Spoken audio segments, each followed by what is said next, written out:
Alors, écoutez, merci en tout cas à tous ceux qui nous ont rejoints online. Merci à tous ceux qui sont présents. Donc, rapidement, hein, on a un petit reporting sur le fonds Capital Entrepreneur, le fonds que vous nous avez permis de créer maintenant il y a bientôt 18 mois, qui a déjà réalisé plus de 7 investissements, qui est investi à 35%, qui se porte très bien pour l'instant, vous le verrez, il y a des belles histoires qui commencent à se développer fortement.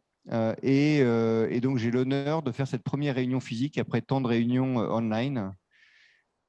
Prions et touchons du bois pour que ça dure, parce que ce n'est pas sûr qu'on ait le droit d'en faire encore beaucoup comme ça dans les semaines qui viennent. En tout cas, on est ravis de vous avoir. On sera rejoint à l'issue du reporting, c'est-à-dire à 18h45, par l'ensemble de notre club entrepreneurs investisseurs et par nos investisseurs institutionnels qui sont en train de faire également leur petite séance de reporting au premier étage. Et on partagera un moment de partage autour du carbone. Salut Yves. Tu n'es pas obligé de te mettre au dernier rang, tu peux te rapprocher, il n'y a pas de problème. Donc, bilan carbone, une table ronde avec l'intervention de 5 sociétés, dont une société du portefeuille de Capital Entrepreneur qui s'appelle Solstice. Et Marie-Léa vous présentera, qui est là, voilà, Solstice. N'hésite pas à te lever. Hein. Donc, c'est Guillaume. Voilà, salut Guillaume. Et en tout cas, merci à vous toutes et tous d'être avec nous aujourd'hui. Alors, on y va sur le reporting. Donc, je commence par les bonnes nouvelles et je vous donnerai aussi les mauvaises nouvelles, mais il n'y en a pas beaucoup, vous verrez. Donc, n'hésitez pas à garder vos questions pour… C'est moi qui dois défiler, Jonathan, c'est ça? Je te vise toi ou je vise là? Voilà. Alors, vous êtes plus de 85 entrepreneurs à avoir rejoint le Club Capital Entrepreneur. Quand on avait créé le véhicule il y a 18 mois, franchement, c'était le premier depuis 2011. Donc, on avait le véhicule précédent, on avait eu 12 entrepreneurs. Vous voyez, donc, 85, pour nous, c'est déjà très sympa. On pense qu'on va finir autour de 100, puisque je rappelle que la période de commercialisation s'arrête à la fin de l'année de 2021. Ce qui est intéressant, c'est que, et c'est pour ça aussi qu'on a créé ce club, c'est qu'à chaque fois que dans notre vie d'investisseur, on a eu des problèmes, on a souvent eu les solutions grâce aux entrepreneurs et grâce aux investisseurs du fonds. Et là, quand je regarde un peu le panel et les secteurs qui sont représentés au travers de ce véhicule, vous avez vraiment tout type d'activité. Vous avez le roi de la métallurgie en Aquitaine, vous avez des acteurs de dépollution des sols, vous avez la plus belle success story française dans le domaine du snacking qui a été racheté par un grand groupe Danone, qui s'appelle Danone. Vous avez des entrepreneurs de la gestion de patrimoine, vous avez des très bons entrepreneurs du logiciel SaaS, des très bons entrepreneurs des télécoms. J'en oublie sûrement, mais en tout cas, vous avez des gens qui ont bien réussi, qui ont aussi eu le talent de faire des opérations à des bons moments, à des moments où la liquidité est là. Vous avez des entrepreneurs de la rénovation et de l'intelligence énergétique. Donc vraiment, on a cette chance-là que quand ces entrepreneurs vont avoir besoin de nous, on va pouvoir les connecter avec soit des investisseurs, soit des entrepreneurs du club pour justement essayer de trouver des solutions à leurs problèmes. Et d'ailleurs, ce serait intéressant que vous puissiez poser vos questions à Guillaume David de Solstice sur quels sont les besoins qu'il a dans son entreprise aujourd'hui et éventuellement comment vous pouvez l'aider à trouver des solutions pour accélérer sa croissance. Et ça, c'est vraiment des choses qui nous tiennent à cœur. Si on regarde un peu la levée de fonds, on en est à 102 millions d'euros aujourd'hui à date. C'est à peu près 75% institutionnel, 25% entrepreneur. Donc, quand on avait créé le véhicule, il y avait Ardian, AXA, BPI France et Amundi qui sont des investisseurs réguliers chez nous maintenant depuis 20 ans qui nous avaient accordé leur confiance. Et la bonne nouvelle, c'est que de nouveaux investisseurs nous ont rejoints. On a fait un gros travail auprès des caisses régionales du Crédit Agricole et des caisses d'épargne, qui sont des acteurs très engagés, salut Nicolas, dans l'écosystème PME local et qui ont décidé d'investir leurs fonds propres dans le véhicule. Donc ça, c'est positif. On a AG2R, la mondiale également, qui nous a accordé sa confiance. On a le groupe BNP Paribas et pour nous, c'était une lutte de longue date et ça fait 14 ans qu'on les drague pour venir investir en fonds propres dans nos véhicules. Le groupe BNP Paribas, via BNP Paribas Développement, investit chez nous et puis Swiss Life également, qui investit dans ce véhicule. Et puis, je le disais, 85 entrepreneurs. Donc, l'objectif du fonds, c'est d'atteindre les 120 millions. Donc, on n'est pas loin. Il y a encore un peu de travail. Et donc, Capital Entrepreneur, le fonds pour nos entrepreneurs sera clos à la fin d'année et Championne 3 sur le premier trimestre de l'année 2022. Alors, si on regarde un peu, alors pour l'instant, il ne s'est pas passé grand-chose. On a fait 6 investissements qui, pour l'instant, n'ont pas encore été revalorisés parce que, comme vous le savez, la première année, généralement, on ne revalorise pas nos participations. On a une VL de la part A qui est à moins 4,9%, ce qui correspond à peu près en fait, à 18 mois de frais. Et puis aussi, quand on fait nos investissements, on a souvent des frais d'audit et de due diligence qui pèsent un petit peu. Mais en tout cas, pour l'instant, il n'y a pas de mauvaises nouvelles. Il y a 0 provision, il y a 0 réévaluation. On est vraiment dans la phase de lancement. En tout cas, ce que je peux vous dire, c'est que pour l'instant, ça se passe plutôt bien. Le déploiement qu'on avait prévu de faire en 3 à 5 ans, on va plutôt le faire en 2 ans et demi. On pense qu'à fin 2022, le véhicule sera totalement investi. Pourquoi on pense ça? Parce qu'on a pas mal d'opportunités en cours, dont je vous dirai quelques mots par la suite. Alors, l'objectif de ce reporting, c'est de vous donner des nouvelles du front. Donc, on a fait cet investissement à Montmélian chez WeSmile. Alors, pour les chefs de PME qui n'ont pas de CE, je vous incite vraiment à contacter WeSmile. Nous, on n'avait pas de CE parce qu'on a que 32 employés chez NextEdge. On a demandé, bien sûr, à WeSmile de nous faire une proposition. WeSmile est désormais disponible chez NextEdge. Donc, en fait, c'est les premiers à avoir permis à des patrons de PME de moins de 50 employés d'avoir les mêmes avantages que les CE de grands groupes, et ce, de manière digitale. Donc aujourd'hui, ils ont abonné plus de 8000 PME au service WeSmile. Donc c'est très récurrent parce que quand on est content d'offrir des chèques culturels à ses employés, donc chez nous, je crois que c'est 1 000 euros, Emilio, hein, tu n'as pas encore regardé, c'est 1 000 euros les chèques en offre. Jonathan, c'est combien? 50 euros, ben, je me suis planté. C'est 600 euros. Voilà.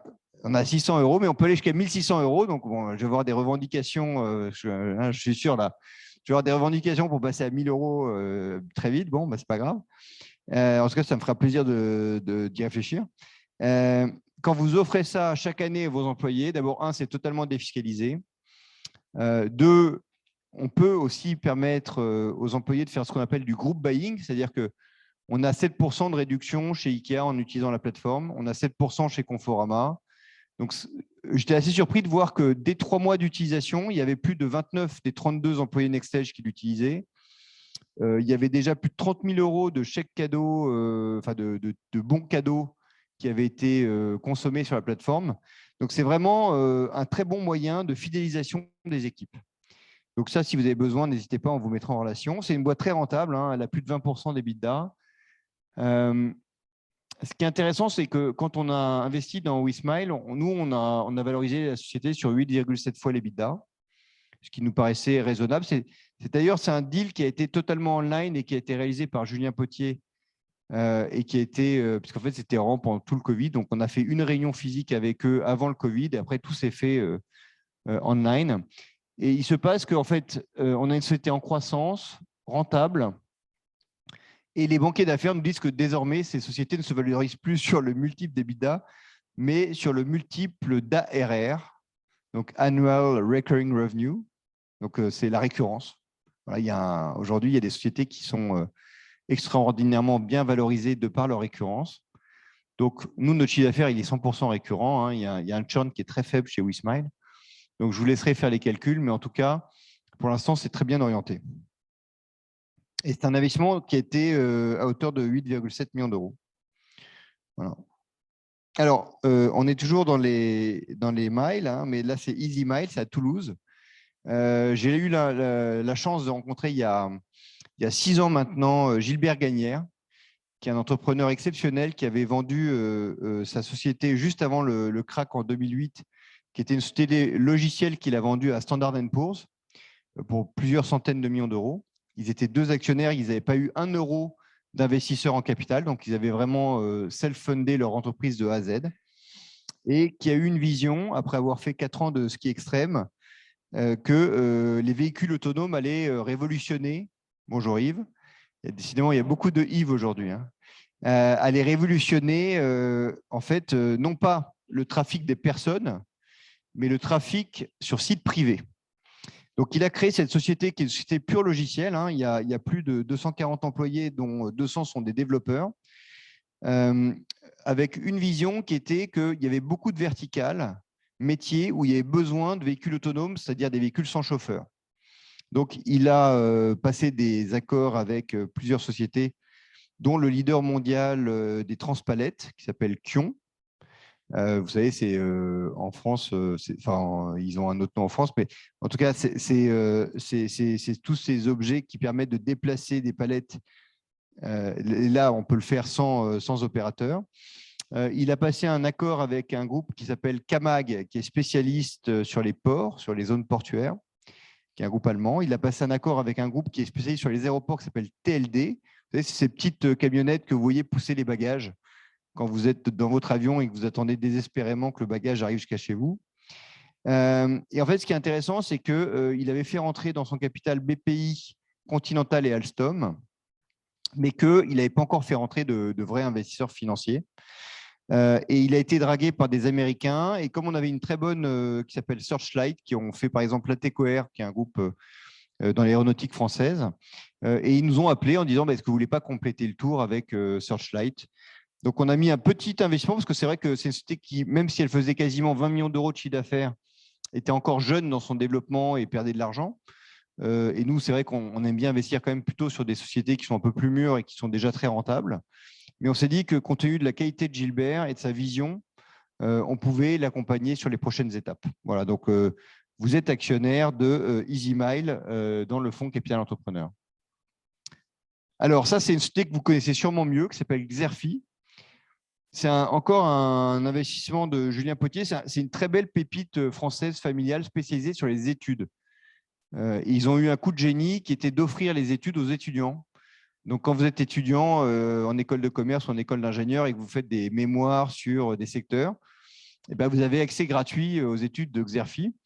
Ce qui fait que quand vous arrivez après dans les cabinets de banque d'affaires, chez un cabinet conseiller en stratégie, vous dites est-ce que j'ai accès à Xerfi? Parce que vous avez été habitué à travailler sur Xerfi. Et en fait, aujourd'hui, Xerfi a abonné comme ça plus de 1400 clients professionnels. C'est une société qui fait plus de 15 millions d'euros de chiffre d'affaires, qui est très rentable, qui a quasiment 25% d'EBITDA, qui a 100 employés, qui est familiale, qui est détenue par Laurent et Valérie qui sont mariés dans la vie.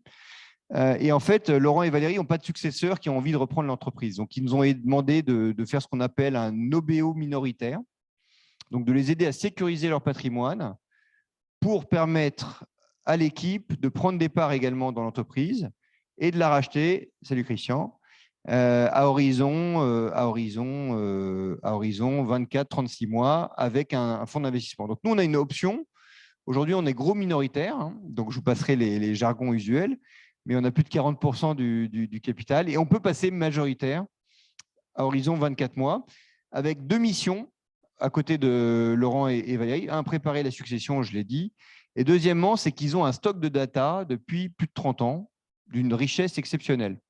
Puisqu'à force d'étudier tous les secteurs de l'économie française, ils ont engrangé des data qu'ils ne monétisent pas par d'autres biais que par leurs études. Donc, on a constitué une équipe de vente de data, d'abonnement de data. Et c'est un gros travail que Julien est en train de mener pour justement créer un nouveau flux de revenus complémentaires. Donc, ce qui est bien, c'est que c'est de la donnée qu'on a déjà.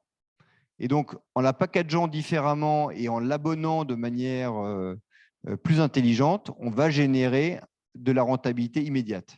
Donc, vous avez déjà une entreprise qui est en croissance, qui est rentable, qui est récurrente et qui peut être encore plus rentable selon nous. Et donc, ça, c'est le travail sur lequel on s'emploie. Et donc, je suis sûr que vous aurez des questions sur Xerfi tout à l'heure. Alors, Finaca, on est également dans le domaine de la data et de l'intelligence financière pour notamment le monde de la banque et de l'assurance. Vous savez, quand vous êtes banquier ou assureur, vous avez souvent des problèmes avec certains clients parce que vous n'arrivez pas à les retrouver. Donc, vous savez ce qu'on appelle des enquêtes, vous faites appel à des enquêtes privées. Le marché des enquêtes privées en France, c'est plus de 600 millions d'euros chaque année pour retrouver des clients qui ont disparu, on ne sait plus où ils sont, etc. Et ce qui est intéressant, c'est que Finaca est une des 3 entreprises en pointe dans ce domaine et la première à s'être totalement digitalisée et à connecter en fait ses clients banquiers et assureurs avec le service d'enquête et de recherche d'informations. Et ce faisant, ils sont aperçus que les banques et les assurances avaient beaucoup de demandes pour mieux connaître leurs clients, soit sur les aspects immobiliers, soit sur les aspects financiers. Et donc, il y a toute une série de services qu'on est en train de développer avec David et Bruno pour justement accélérer encore la capacité de Finaca de proposer des services, des solutions à leurs clients. Parce qu'une fois que vous êtes connecté avec ces grands assureurs ou ces grands banquiers, en fait, vous avez fait le plus dur. Après, l'important, c'est d'enrichir votre offre pour générer plus de rentabilité. Donc aujourd'hui, ça reste une petite affaire, hein, 14,4 millions d'euros. On a plusieurs cibles, et ça, c'est Aloïse de Fontaine qui est à la manœuvre sur ce dossier. On a plusieurs cibles d'acquisition, parce que l'idée, c'est aussi de faire du buy and build, c'est-à-dire de faire du build-up intelligent sur cette plateforme. Plus de 120 collaborateurs. On a payé, en fait, et ça, c'était un des deals qu'on avait avec David Benaroche, c'est que David, il a fondé sa boîte, il avait 100% du capital, mais il avait besoin de s'associer. Il avait besoin que la relève, entre guillemets, soit dans l'entreprise. Et Bruno Florent avait négocié un deal avec lui qui était de rentrer à 7,4 fois l'EBITDA. Donc nous, on a dit, nous, on est d'accord pour accompagner cette opération sur les mêmes bases que Bruno. Donc on est rentré sur 7,4 fois l'EBITDA. Alors on a mis un peu d'OC pour justement créer un levier quand même pour Bruno pour que son management package soit, entre guillemets, intéressant pour lui. Et l'idée vraiment, c'est de l'aider dans cette transmission d'entreprise. Et donc, on est très content d'avoir été sélectionné par Bruno. Et ce qui est intéressant aussi pour la petite histoire, c'est que c'est un des entrepreneurs qui avait investi dans Capital Entrepreneur qui nous a aidés à obtenir le dossier parce qu'il y avait 2 fonds qui se battaient. Il y avait Trocadéro Capital et nous qui se battaient sur cette opération. Et c'est par l'intermédiaire d'un d'entre vous, dont je tairai le nom aujourd'hui, qu'on a réussi à l'emporter. Donc, c'est aussi ça le club, hein, c'est aussi nous aider dans certaines situations à gagner les bons dossiers. Donc, n'hésitez pas, on est là pour vous écouter. Et alors là, maintenant, j'ai le bonheur de faire monter sur scène Marie-Léa, qui a fait 2 très beaux investissements avec nous. Donc, je passe le micro à Marie-Léa. Je vais nous parler d'Innova. Merci Jean-David. Oui, bonsoir à tous. Donc Marie-Léa Souris, je travaille avec Jean-David notamment et toute l'équipe de Next Stage. Et ce soir, je vais vous parler de 2 investissements que j'ai le plaisir d'accompagner. Le premier, c'est Innova. Innova, c'est une société qu'on accompagne en fait depuis 3 ans et demi et qu'on a décidé de continuer à accompagner cet été avec le Capital Entrepreneur notamment, en tant que minoritaire aux côtés d'un fonds qui s'appelle Carlyle, qui a fait une grosse opération pour permettre à Innova de poursuivre son développement. Nous, on a décidé de continuer à accompagner Innova pour plusieurs raisons, et notamment parce qu'on s'entend très bien avec les 2 entrepreneurs qui portent le projet et parce qu'on pense que Innova n'en est qu'au début de son histoire. Innova, je vais essayer de vous expliquer ce qu'il propose. C'est une société qui développe un logiciel en mode SaaS, qui est un CRM dédié aux labos pharmaceutiques et aux biotech. Dans ce monde-là, ce qui est compliqué, c'est le partnership, parce que finalement, quand un labo sort un médicament ou une molécule, c'est rarement un labo seul qui va travailler seul et développer la molécule de bout en bout, et ils vont être obligés de mettre en place des partenariats avec des biotech et d'autres labos. Et c'est un monde un peu nébuleux et compliqué à gérer. Et nous, on leur propose à ces laboratoires une solution qui répond à leurs besoins de communiquer entre eux dans un environnement sécurisé et de gérer tous ces partenariats. Grâce à son équipe qui est installée à la fois en France, aux États-Unis et en Asie, Innova a réussi à développer un logiciel ultra compétitif sur son marché et qui vient directement se mettre en face de grands noms que vous pouvez connaître comme Salesforce ou autres, avec vraiment une particularité pharma. Et aujourd'hui, une des meilleures preuves, c'est qu'on a parmi les 50 plus gros labos pharma du monde, on en a 40 parmi nos clients. Aujourd'hui, c'est une société qui fait 10 millions d'ARR et qui, nous pensons, peut continuer à grandir assez fortement. Et c'est pour ça qu'on va les accompagner dans ce sens-là. on est en train de regarder des opérations de croissance externe et on aura probablement l'occasion de réinvestir à leur côté pour pouvoir financer ces opérations-là. Ce que je vous propose, c'est qu'on a une petite vidéo qui permettra de finir de vous expliquer. For pharma companies, bringing innovative treatments to market, partnerships are essential. The right partnership can lead to important therapeutic breakthroughs that change the lives of patients worldwide. But there are thousands of possible partners. Where to start and who to choose? It's like finding a needle in a haystack. And once you do, it has to transform from opportunity to signed deal and ultimately successful collaboration. The signing process is a nightmare. The faster this happens, the faster treatments make it from bench to bedside. And that's where we come in. At Innova, our partnering platform accelerates the biopharma partnering process. Innova's clients use Innova to manage their partnering lifecycle from search and evaluation through the deal-making process to alliance management. Giving you a clear overview of your company's activities and its interactions with potential partners. Our partnering intelligence uses groundbreaking artificial intelligence to make new connections and find the partners you'd never have found otherwise. Innova has everything you need to structure, manage, and accelerate your partnering opportunities. After deal signature, hand off the partnership and all its information to the alliance manager with one click. Innova has everything you need to reduce risk and maximize the value of your alliances.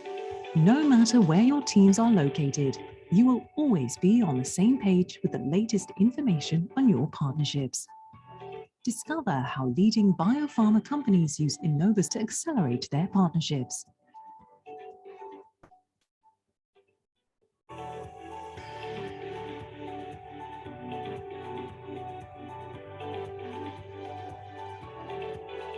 N'hésitez pas à aller sur le site d'Innova, mais je ne suis pas sûre qu'il y ait beaucoup de labos pharma autour de la table ce soir. Voilà, la deuxième société, c'est Solstice. Alors, je vais essayer de ne pas dire de bêtises parce que j'ai 2 personnes qui me surveillent ce soir, parce qu'on a la chance d'avoir 2 des 5 entrepreneurs de Solstice dans la salle, donc Michael et Guillaume. Solstice, c'est une société qu'on accompagne depuis cet été, depuis juillet. Et c'est une société qui propose une solution one-stop shop de transition énergétique. Globalement, qu'est-ce que ça veut dire? Ça veut dire qu'ils ont 4 métiers principaux pour accompagner des entreprises dans leur transition énergétique. La première activité, c'est la performance carbone. C'est une activité de conseil pour conseiller les entreprises dans faire un état des lieux de leur situation carbone et leur proposer des solutions. La deuxième activité, c'est une activité d'étanchéité. Donc, ils proposent de l'étanchéité de toiture principalement, qui va très bien avec leur troisième activité, qui est le photovoltaïque. Donc, ils proposent l'installation de panneaux photovoltaïques, souvent dans des environnements complexes. Et je vais vous citer 2 exemples que vous connaîtrez probablement en tant que Parisiens, qui sont le tribunal de la porte de grande instance de la porte de Clichy, sur lequel vous pourrez voir des superbes panneaux. Et le deuxième, c'est les tours du haut dans le Paris 13, où si vous regardez sur le toit qui est penché, il y a des superbes panneaux dorés. Et voilà. Et leur quatrième activité, du coup, c'est la mobilité électrique, donc l'installation de bornes de recharge pour les véhicules électriques. Et cette activité-là, on l'a fait en JV avec Renault. Nous, on est convaincus qu'aujourd'hui, c'est une société qui fait un peu plus de 20 millions de chiffre d'affaires et on est convaincus qu'il y a un fort potentiel parce qu'aujourd'hui, la transition énergétique est au cœur de toutes les sociétés qu'on accompagne et je pense que tout le monde se pose la question de comment mieux faire demain. Et on va essayer d'accompagner Solstice dans son développement. On pense qu'il y a plusieurs enjeux et le premier, c'est de renforcer notre maillage en France, parce que c'est une société qui se développe en France. Et pour ça, on est à la recherche de talents et de sociétés qu'on pourrait acquérir et pour faire grandir en Île-de-France, dans l'Ouest et dans l'Est de la France. Voilà. Voilà, et Guillaume David sera à la table ronde tout à l'heure pour adresser un certain nombre de sujets autour de la transition énergétique. Et Guillaume et Michael seront ravis de pouvoir répondre à toutes vos questions ou de recevoir vos propositions si vous êtes à la recherche de personnes pour vous accompagner sur ces sujets-là. On peut dire, Marie-Laure, c'est sa première intervention.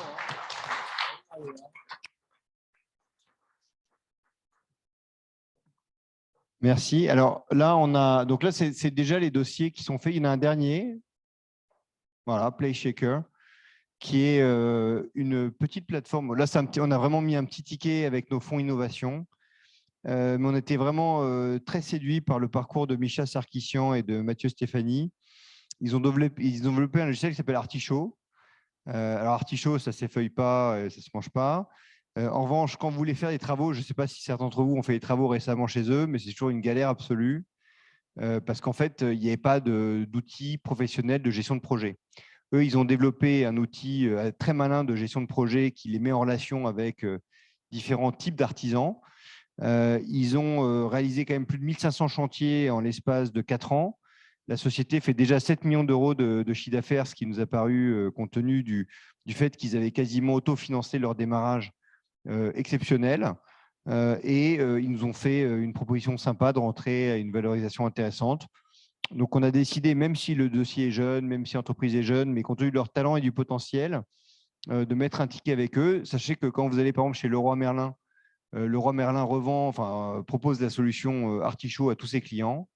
Donc, vraiment, ils ont une avance dans ce domaine qui n'est pas un domaine simple parce que dès qu'on touche au B2C, vous le savez, sur Internet, ça devient compliqué. Néanmoins, on a décidé c'était un peu le coup de cœur 2021 de l'équipe. Donc, on a mis un petit ticket avec eux sur cette opération. Voilà, c'est aussi ça, je pense. On a toujours essayé dans nos fonds d'avoir 5% à peu près qu'on a loué à des projets extrêmement jeunes et innovants. Je pense qu'il faut qu'on continue cette dynamique. Ça nous a d'ailleurs très bien servi avec des dossiers comme Innova, par exemple, qui étaient des dossiers très jeunes qu'on a pu accompagner et qui aujourd'hui prennent une ampleur mondiale. Et ça fait partie de notre ADN. Il y a eu aussi un énorme travail que je tiens à souligner et je remercie Jonathan qui est aux manettes et qui organise ça de main de maître, qui a fait un énorme travail pour justement essayer de digitaliser, ça y est, j'ai appuyé sur le mauvais bouton, de digitaliser au maximum pour vous les reporting, l'accès à notre extranet, l'accès à vos attestations fiscales et l'accès à vos rapports de gestion. Donc pour ceux d'entre vous qui n'arrivaient pas encore à vous connecter, Jonathan et Marine sont là pour répondre à toutes vos questions. N'hésitez pas, on est là pour vous simplifier la vie. En conclusion, parce qu'il nous reste 5 minutes et j'aimerais bien quand même qu'on vous laisse un peu de temps pour les questions.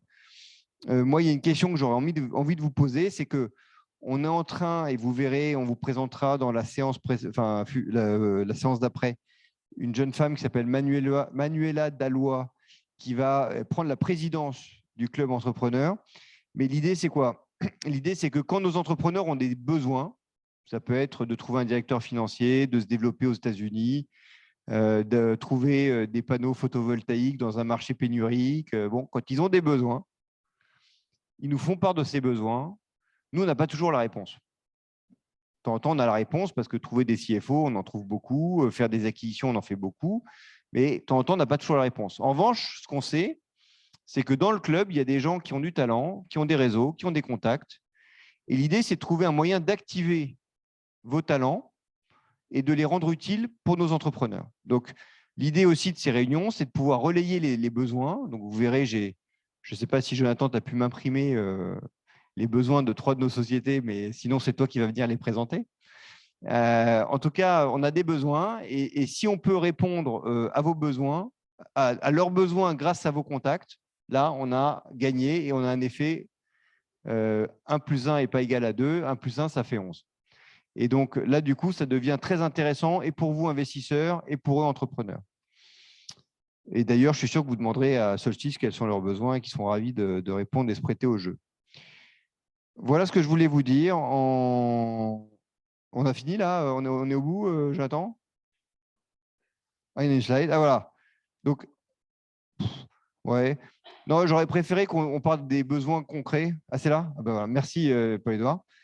Donc, là, j'ai 3 demandes. Alors, Solstice cherche des opportunités d'acquisition. Ce serait intéressant que tu nous dises dans quel domaine, hein, Guillaume, hein? Dans quoi? Non, pas au pétrole. Non, mais est-ce que c'est plutôt dans les bornes? Enfin, tu nous diras dans quel secteur tu chasses. Renforcement du maillage territorial dans l'ouest de la France, sud-ouest également ou que l'ouest? Bretagne. Bretagne, ok. Donc ça, si vous avez des contacts pour Solstice, n'hésitez pas.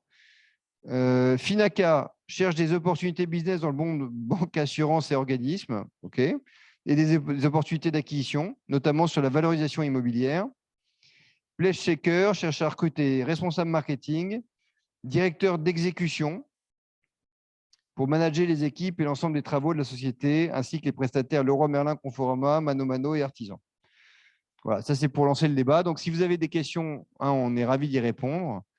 Et si vous avez des solutions, surtout pour nos entrepreneurs, bah, écoutez, là, on vous mettra en relation directement avec eux pour accélérer et ne pas intermédier trop les échanges. Merci à vous toutes et tous d'être présents. Je vois qu'il y a certains entrepreneurs qui nous ont rejoints. On est ravis. Merci de votre confiance. Pour ceux d'entre vous qui ont encore un peu de sous, n'hésitez pas. Le fonds est ouvert jusqu'à la fin de l'année. Je te regarde, Nicolas, mais il y en a d'autres. Hein, je peux regarder. Et en tout cas, voilà, on n'aurait pas pu faire ça sans vous. Donc, on est très content de pouvoir mener ce projet avec vous à nos côtés. Voilà, merci beaucoup. Et merci Marie-Léa pour ta prestation excellente.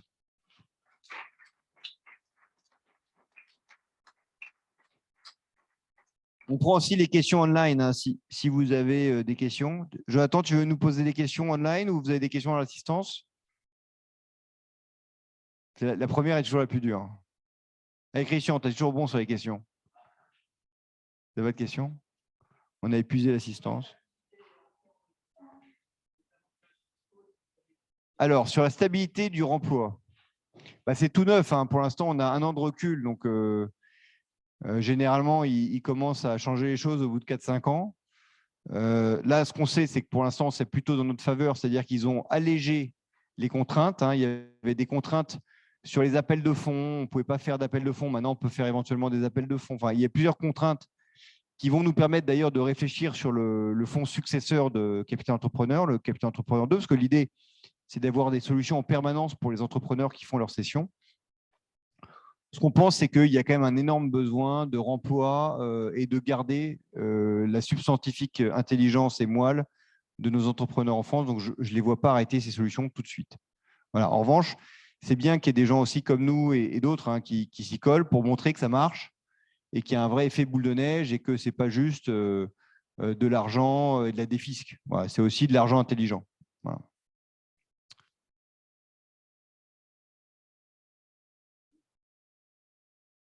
Il n'y a pas de questions online.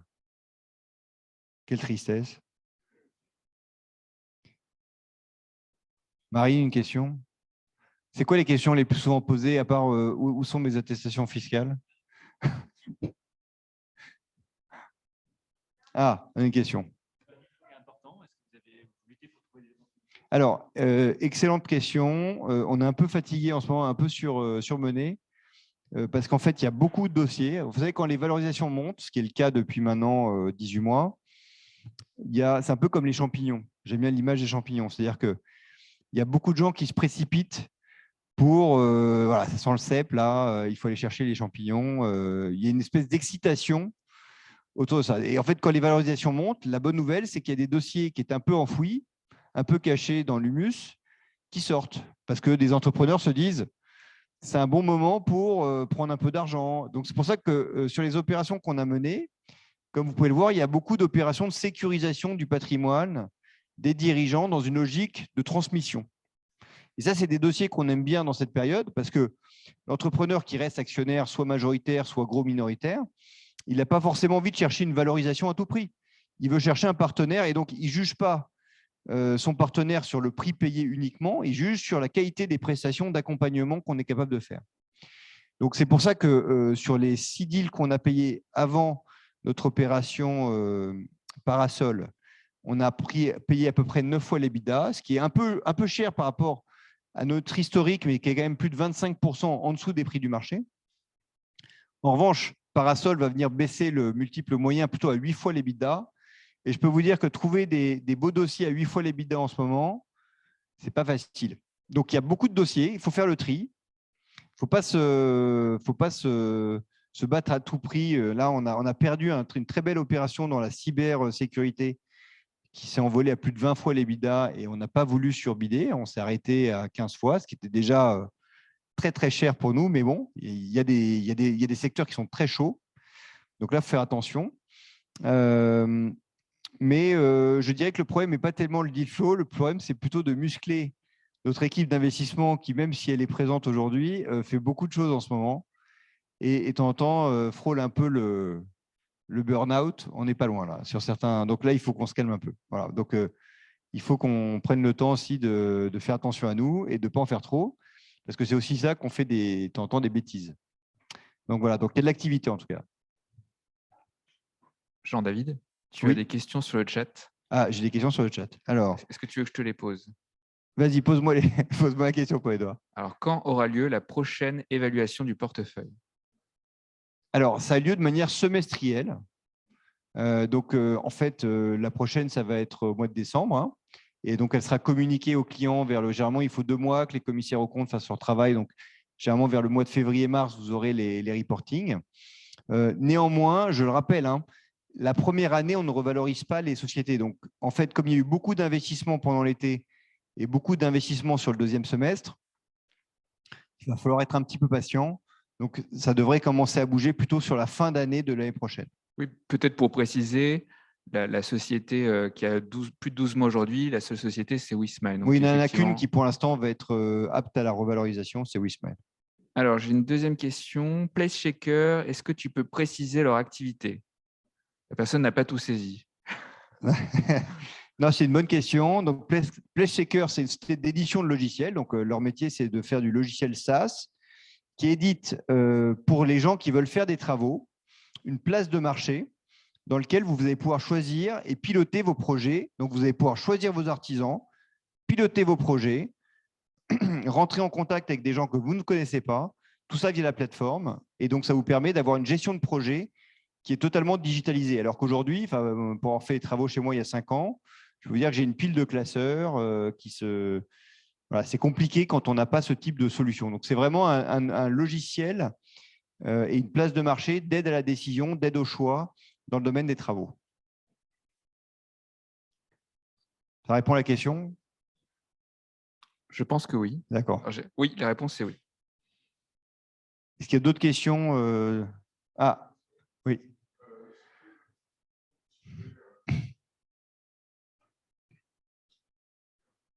Alors, généralement, quand on fait un investissement, on est 2 ou 3.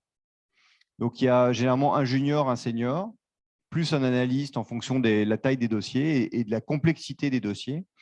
Et donc, en fait, on crée un binôme avec, et je pense que ce sera une bonne question, et peut-être que Guillaume, d'ailleurs, pourra facilement répondre, ce sera encore mieux. On crée un binôme entre le senior et l'entrepreneur, et généralement, le junior est plutôt avec le directeur financier ou avec un autre associé, en fonction du nombre d'associés un peu dirigeants dans l'entreprise. Et donc, du coup, ça crée un tunnel de bienveillance sur le projet qui permet de remonter de l'information, de la digérer et de canaliser les énergies vers l'objectif que fixe l'entrepreneur. Voilà, c'est comme ça qu'on suit. Alors, ça peut être de manière très mensuelle avec des reportings, ça peut être trimestriel avec des conseils d'administration, ça peut être sur des salons. On adore se déplacer sur les salons avec nos dirigeants parce que ça permet de rencontrer également des concurrents et puis de réfléchir sur la stratégie à mener quand il y a de la consolidation. Voilà, donc c'est très opérationnel. Et d'ailleurs, quand ça marche bien, c'est qu'il y a eu un bon suivi. Et quand, par exemple, Innova a demandé à Marie-Léa et à Nicolas de rempiler avec Carlyle, c'est parce qu'il y a eu ce suivi et cet accompagnement. Et là, on a eu un très bon dossier qu'on a passé en comité avec un autre entrepreneur du portefeuille dans le domaine du logiciel, qui a dit pareil, moi, je veux que vous… il fait une très belle opération avec un fonds d'investissement majoritaire. Il nous a demandé de rester à ses côtés dans la suite de l'aventure. Donc, c'est vraiment important de créer ces relations humaines parce que c'est ce qui permet en fait d'avoir de l'information aussi et de la digérer et de faire en sorte que l'entrepreneur soit augmenté par notre savoir à ses côtés.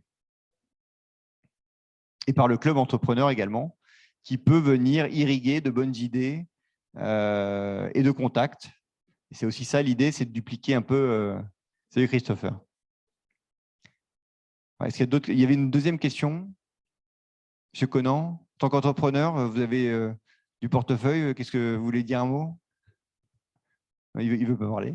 Oui, oui, Guillaume. Oui, c'est une petite question technique justement sur l'évaluation. Ça vise à certainement pas à donner une valeur réelle parce que finalement on la connaîtra qu'à la sortie. C'est quoi, pour se rassurer sur des tendances par rapport d'une année sur l'autre? Enfin, c'est quoi c'est une le excellente tangible? question. C'est une excellente question. La valorisation d'une entreprise non cotée, c'est un art et on a certains artistes parmi nous parce qu'il y a quelques experts en valorisation dans la salle. L'idée, c'est quoi? L'idée, c'est d'abord, il y a la valorisation au moment de l'opération. Donc, généralement, comment ça se fait? Ça se fait via un appel d'offres, quand il y a plusieurs acteurs qui viennent, entre guillemets, se battre sur la valorisation. Après, nous, on a pas mal de comparables.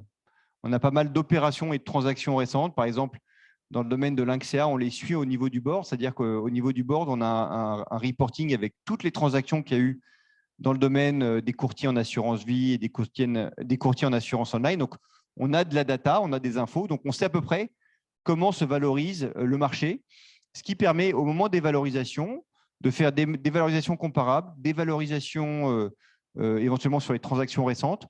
On a aussi sur certains modèles très récurrents, je ne sais pas si Gilles Tercy, ce n'est pas là, mais on a par exemple une société qui a des gestions de marina. Donc là, on fait des discounted cash flows pour valoriser un peu le… Donc voilà, on applique toutes ces méthodes. L'idée étant de ne pas être trop optimiste non plus, parce qu'en fait, ce qui est important, c'est qu'au moment de la sortie, vous ayez des bonnes nouvelles. Donc, généralement, on constate un uplift, ce qu'on appelle un uplift de 34% entre la cession et le prix dans les comptes. Donc voilà, on essaie d'être juste, parce que ça, c'est obligatoire. On est passé aux IFRS, donc il faut être à la juste valeur. Mais quand même d'avoir un peu de réserve pour la fin. Alors, est-ce qu'il y a d'autres questions online? Alors, oui, il y a une question, c'est comment les sociétés en portefeuille sont-elles positionnées, impactées par le contexte inflationniste actuel? Alors, non, c'est une excellente question. On a eu on a certains entrepreneurs qui sont plus ou moins agiles dans leurs approvisionnements, mais pour être franc, aujourd'hui, on n'a pas vraiment de mauvaises nouvelles sur cette question. On a eu même plutôt, en tout cas en ce qui me concerne, parce que j'ai une entreprise par exemple, dans le domaine du verre qui doit s'approvisionner dans le monde entier pour trouver du verre. Il y a eu une pénurie de verre, mais eux, ils ont réussi à en trouver. Ce n'est pas évident hein, dans certains domaines, notamment les domaines les plus hauts. On va parler du photovoltaïque, par exemple. Trouver aujourd'hui des panneaux photovoltaïques, ce n'est pas simple. Et donc, vous avez toujours la question de la valorisation spot par rapport à la valorisation des projets qu'il faut arriver à gérer. Pour l'instant, ça marche. On n'a pas de crainte absolue. Maintenant, il faut rester extrêmement vigilant parce qu'on ne sait pas exactement comment cette inflation va continuer. Ce qu'on a beaucoup dans le portefeuille, vous le verrez, c'est quand même des modèles récurrents. Et avec le recul des crises 2008-2009, on s'est aperçu que les modèles récurrents passaient quand même mieux les crises. Et c'est vrai que les secteurs les plus impactés sont plus des secteurs que je vais qualifier one shot. C'est-à-dire que vous faites un projet et vous devez l'implémenter. Et donc, comme vous avez moins de visibilité sur vos appros, c'est plus dur à gérer. Voilà. Mais ce serait une bonne question je pense, pour le club entrepreneur tout à l'heure. C'était la dernière question. Merci à toutes et tous.